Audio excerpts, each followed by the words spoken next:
Ночью с 10 на 11 марта 2022 года кыргызские пограничники обстреляли Джамат Чоркух города Исфара, Республики Таджикистан. По словам местных жителей, стрельба началась в час 20 ночи и продолжалась около полутора часов. Под обстрел попали две махали Чоркуха имени Ибода Файзулоева и Бустон. По предварительной информации администрации города Исфара, в результате ночного обстрела нет раненых и жертв, но расследование начали только утром. Я Абдуходир Бубухонов, житель села Чоркух. Стрельба началась ночью в час 25.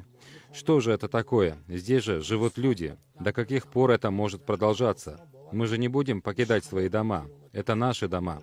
По предварительной информации администрации города Исфара, в результате ночного обстрела нет раненых и жертв. Пограничники Кыргызстана в одностороннем порядке обстреляли дома. Сейчас начато расследование и будет определен ущерб инцидента. Жители никуда не уходили, оставались ночевать и не выходили из дома. В сторону жителей не стреляли, никто не пострадал, сказал глава Джамата Чоркух Шукурхон Насриев. По словам жителя Махали имени Ибода Файзулоева Джамата Чоркух, позже на место инцидента приехали таджикские пограничники, но не стали стрелять в противоположную сторону. По его словам, стрельба была очень интенсивной. Жители не спали до утра.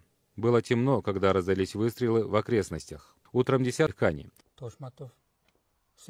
Я Хусейнбой Тошматов, житель Джамата Чоркух. Мы живем здесь на протяжении 30 лет. Этой ночью началась интенсивная стрельба со стороны Киргизии, и это продолжалось около 2 часов. Детей и женщин эвакуировали в безопасное место. Мало того, они всегда перекрывают нам воду. Киргизская сторона преднамеренно провоцирует эти конфликты и эти места. Но наш народ ничего не боится. Мы, наоборот, готовы защищать наши земли. Это не первый случай, когда киргизская сторона без объяснения своих действий нарушает ранее достигнутые договоренности, игнорирует все ранее подписанные протоколы, не ставя превыше своих ценностей безопасность, жизнь людей и добрососедские отношения.